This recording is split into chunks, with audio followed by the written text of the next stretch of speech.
जय हो सदा विजय हो तेरे विशाल पद में श्रुत सूर्य का उदय हो श्रुत ब्रह्म का उदय हो श्रुत पुत्र का उदय हो। गंगा की धार में मलय की वयार में पीड़ा की तान में सरगम के गान में गंगा के नीर में द्रौपदी के चीर में अंजना की पीर में माँ की ममता में पिता की प्रतिष्ठा में शिष्य की गुरु भक्ति में ज्ञानियों के ज्ञान में ध्यानियों के ध्यान में व्रतियों के व्रत में महाव्रतियों के महाव्रत में राष्ट्र के गान में विश्व के संविधान में विद्या और विराग में विशुद्ध और विभव में और कर्तापुर वालों की एकता में सरलता में गुरु भक्ति में एक ही सर्वोस्ता में। जय जिनवाड़ी जय महावीर जय जिनवाड़ी जय महावीर। प्रिय अंकन, आज हम सभी आचार्य भगवान पूज्यपाद स्वामी के चरणों में चलते हैं, जिनके कारण आज इस भारत भूमि में शास्त्रों का गुणगान सुनाई दे रहा है। चलते हैं पूज्य गुरुवर के श्री चरणों में, जिनके कारण हम आपको उनके बारे में बता पा रहे हैं। स्तुति करने वाला स्तुति का पात्र बन जाता है। क्या आप समझना? स्तुति करने वाला स्तुति का पात्र बन जाता है, गुणगान करने वाला गुणगान का पात्र बन जाता है। क्या हो जाता है? स्तुति करने वाला स्तुति का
बोलो, ऐसा हो सकता है क्या? नहीं हो सकता है। ऐसे ही आचार्य पूज्यपाद स्वामी को हमारी चिंता थी। किसकी चिंता थी? हम सभी की चिंता थी। उनको तो ज्ञान का समुद्र थे, वही तो वो चाहते तो नहीं लिखते, लेकिन परोपकार की प्रकृष्ट भावना जब हमारे जीवन में उद्भूत होती है, तब कहीं जाकर के हम परोपकार कर पाते हैं। भैया, परोपकार की जब हमारे अंदर में भावना होती है, तब हम परोपकार कर पाते हैं। और धन्य है आचार्य पूज्यपाद स्वामी, धन्य है आचार्य कुंद स्वामी, धन्य है आचार्य भगवान समुद्रभद्र स्वामी, धन्य है आचार्य भगवान उमा स्वामी जी, धन्य है आचार्य भगवान शिवकोटि जी, धन्य है समुद्रभद्र जी, धन्य है कवि सेन जी। उनको प्रतिदिन अर्घ समर्पित होना चाहिए। क्या? प्रतिदिन अर्घ समर्पित होना चाहिए। कैसे अर्घ समर्पित करोगे? क्या है आपके पास? बोलो। अकेले भावों से काम नहीं बनने वाला, वरना हम आपसे कह देंगे कि आज किसी को भोजन नहीं करना है और समझ लेना थाली खाली रखना सामने। कौन सी थाली? भरी थाली नहीं, थाली तो रखना भैया, लेकिन खाली होना चाहिए। और सोचना, अरे मेरे इस थाली में तो बहुत अच्छे अच्छे व्यंजन हैं। क्या? बढ़िया चेहरे के रसगुल्ले हैं, सब कुछ इसमें मिष्ठान रखा हुआ है। और चबाते जाना, कुछ होना नहीं चाहिए, लेकिन क्या? कुछ थाली में होना नहीं चाहिए, हाथ में कुछ होना नहीं चाहिए, और करते जाना। क्या भैया? भोजन करते जाना। आहा, मैंने रसगुल्ला खा लिए, मैंने जलेबी खा ली, मैंने केले के समोसे खा लिए। ऐसा सोचते जाना, सोचते जाना। तो क्या ऐसा होगा? आपका पेट भर जाएगा? हैं? तो हम आपको वहीं तक ले जाना चाह रहे हैं कि जब भगवान के लिए तो आप कह देते हो कि भाव पूजा से काम चलाएंगे, द्रव्य पूजा की कोई आवश्यकता नहीं है। तो ये श्रावक रत्नों, आपके लिए तो द्रव्य पूजा ही करनी चाहिए। क्या? द्रव्य पूजा करनी ही चाहिए। भाव पूजा तो मुनिराज का अधिकार है। भाव पूजा करना तो माताजियों का अधिकार है, ये आपका अधिकार नहीं है। आपको द्रव्य के साथ में आप भाव जोड़ सकते हो। क्या? हम ऐसा नहीं कहेंगे कि अकेले द्रव्य द्रव्य चढ़ाते जाओ, भाव खाओ, हम माताजी महाराज जी की झोली में डाल दो, तो ऐसा भी नहीं कह रहे हैं। हम आपसे यह कह रहे हैं, द्रव्य प्लस भाव इक्वल टू पूजा। और हमारे लिए सिर्फ भाव। प्रिय अर्पण, तो हमारी बात चल रही थी कि हम आचार्य भगवंतों को अर्घ समर्पित कैसे करें। बोलो, आचार्य भगवान पूज्यपाद स्वामी को आपको अर्घ समर्पित करना है, तो कैसे करोगे? कैसे करोगे? क्या लाओगे आप? बोलो ना, बोलो। रचना कही है उनको, कैसे अर्घ चढ़ाओगे उनको? जो उन्होंने जो रचनाएं बनाई उसको पढ़ करके उसका ज्ञान लेकर। चलो एक गोली हम ही खा लेते हैं। हम ही बता दें, तो आचार्य भगवान को कैसे याद करें, कैसे उनको अर्घ चढ़ाएं? तो उनका शास्त्रों को याद करके अर्घ चढ़ाएं। एक गाथा याद करें और एक अर्घ चढ़ाएं। इसमें 51 श्लोक हैं। किसमें? श्लोक देश में 51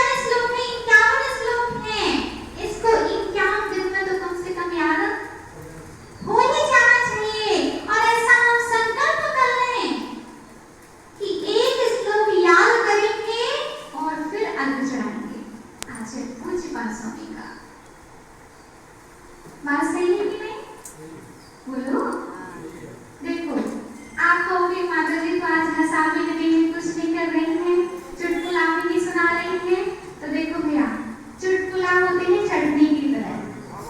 कैसे? चुटकुला होते हैं, कहानी किससे होते हैं? कहानी ऐसी वाली नहीं जो माता जी ने सुनाई, माता जी ने तो बहुत अच्छी कहानी सुनाई, लेकिन जो आपके गांधी जी की कहानियां होती हैं, बीरबल अकबर की कहानियां होती हैं, चुटकुले होते हैं, वह ज्यादा देर के लिए नहीं रहते हैं। आप तत्काल में ताली बजाओगे और भूल जाओगे, लेकिन जो शास्त्र की बात होगी वह आप जीवन भर नहीं भूलोगे। तो चुटकुले तो होते हैं चटनी की तरह, जिसको खाया तो जाता है, लेकिन चटनी से कभी पेट नहीं भरा जाता है। बोलो, बोल रहा चाहती मम्मी? हैं? होता है क्या? चटनी से कभी पेट नहीं भरा जाता है। रोटी के साथ हम चटनी खाओगे चलेगा, लेकिन ये कहो कि आज हम चटनी खा लें, कल रोटी खा लेंगे, ऐसा संभव है क्या? बोलो, समझ पड़ रही है आपको? समझ पड़े?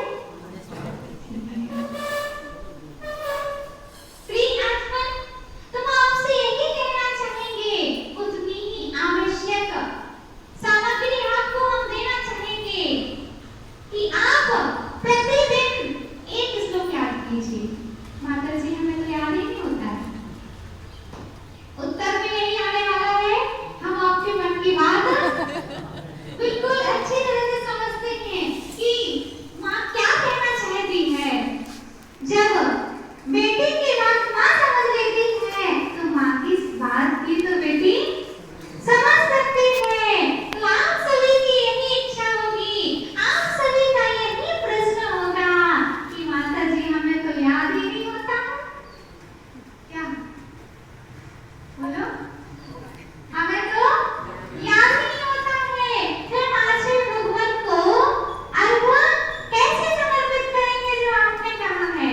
अच्छा, याद नहीं होता, अच्छी बात। आज से आप एक नियम ले लो, अगर एक नियम पल गया आपका तो आपको याद होने लगेगा।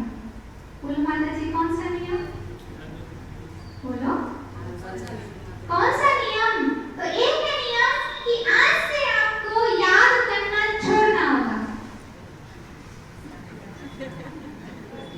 आपको याद हो जाएगा। आज से आप नियम ले लो कि हमें याद नहीं करना है।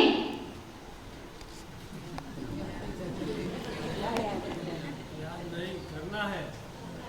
आज से आपको ये नियम लेना है पीछे दादी जी कि आज से मुझे याद नहीं करना है, और ये नियम आपका हो जाएगा तो आपको याद होने लग जाएगा।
इसलिए हम आज चलते हैं आचार्य भगवान पूज्य पाद स्वामी के पाद पद्मों में, उनके चरण निष्ठा में, जिनके सानिध्य को पाकर के हम अपना जीवन पुलकित करेंगे और ये श्लोक याद करके आएंगे।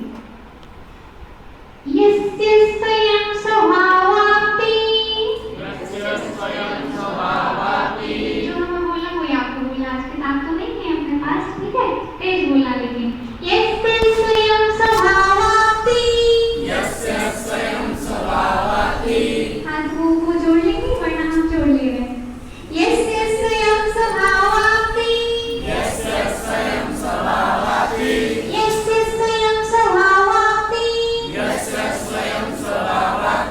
रहावे कृष्ण कर्मणा, रहावे कृष्ण कर्मणा, तस्मै संज्ञान रूपाय, तस्मै संज्ञान रूपाय, नमोस्तु परमात्मने, नमोस्तु परमात्मने,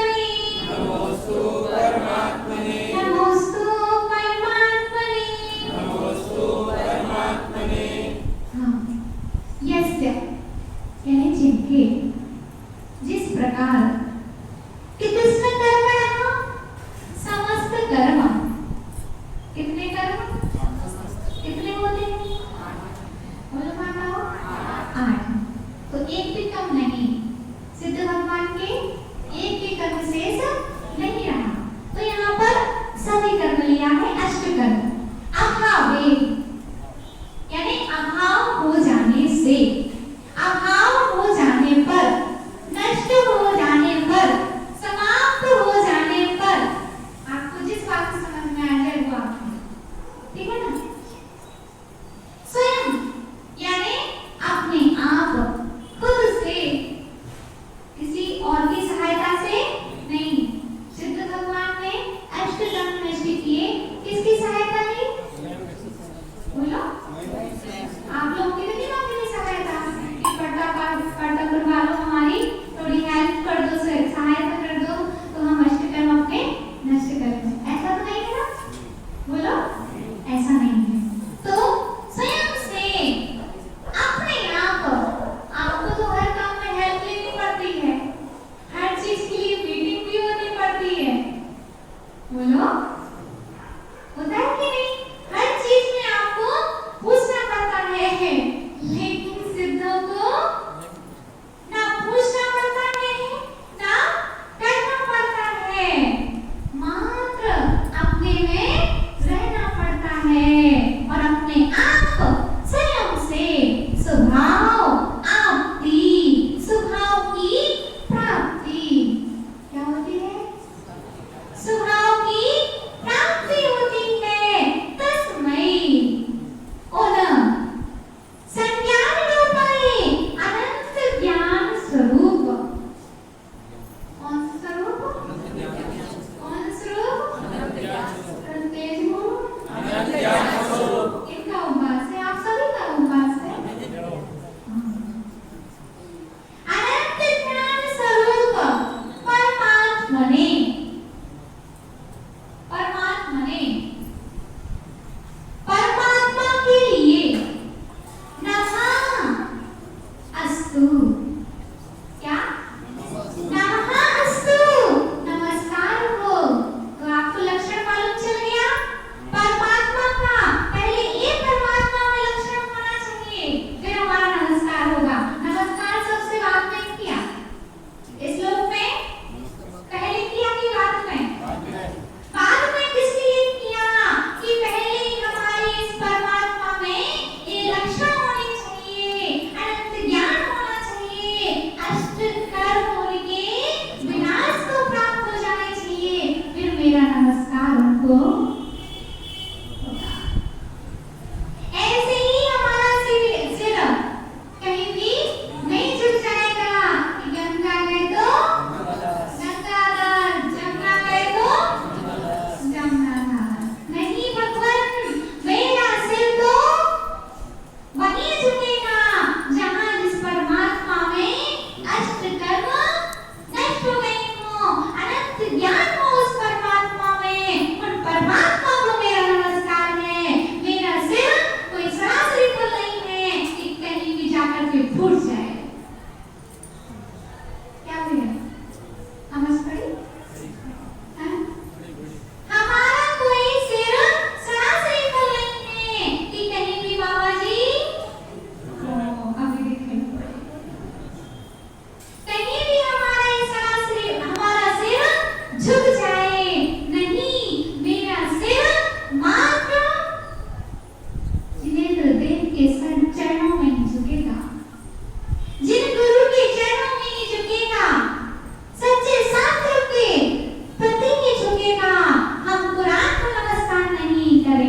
लगाओ बुरा, लगना चाहिए हमारी बातों का आपको बुरा, इसीलिए तो छठ पास किया है कि नहीं किया? फिर कैसे किस चीज का फायदा निकलेगा?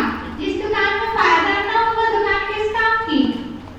बोलो, हम माल तो हमारा खूब बिक रहा है, प्रवचन में लोग बहुत आ रहे हैं, लेकिन इस लाइन में नहीं आ रहे, फिर किस काम के? मोक्ष मार्ग पे नहीं बढ़ रहे हैं, फिर किस काम के?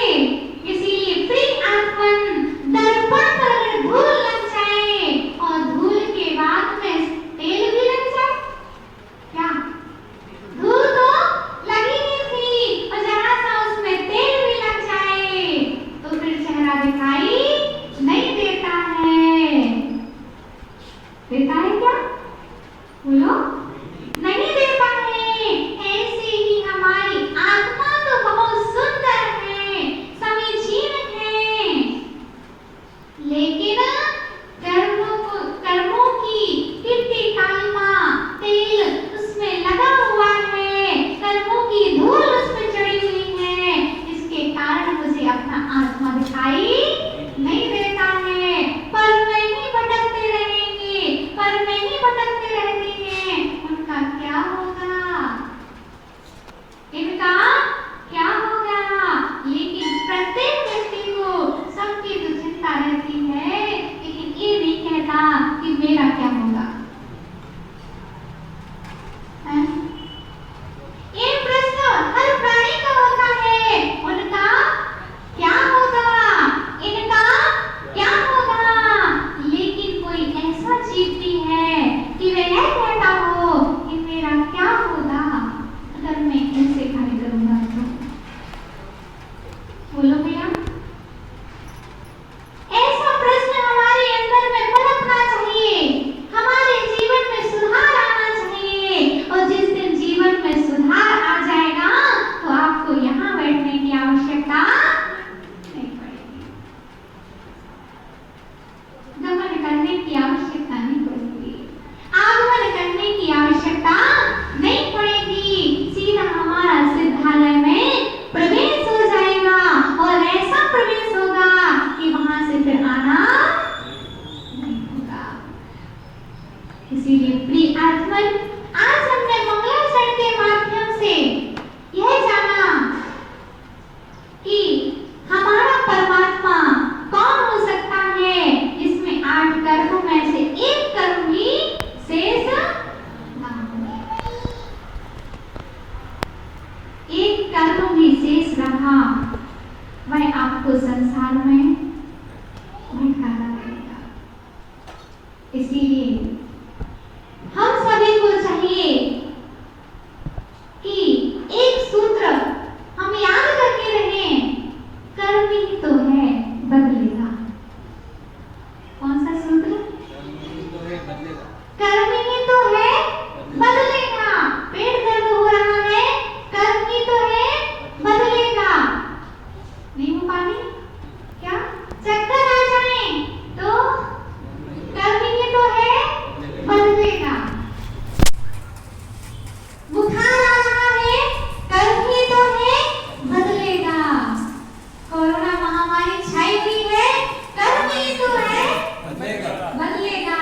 हम सिद्ध चक्र की आराधना कर रहे हैं तो अच्छे अच्छे कर्म अपने आप नष्ट हो जाते हैं। ये तो मामूली सी बीमारी है, पहले तो कुष्ठ रोग भी था, बोलो, लेकिन मैना सुंदरी की भक्ति ने इसी सिद्ध चक्र के माध्यम से अपने पति को भी स्वर्ण के समान सुंदर बना दिया। तो हम ये नहीं कह रहे हैं कि आप किसी को सुंदर बनाओ, हम तो आपसे यही कह रहे हैं कि आप अपनी आत्मा को सुंदर बनाओ, समीचीन बनाओ, जिससे कि हमारा कल्याण हो। तो से आप लोग टाइम का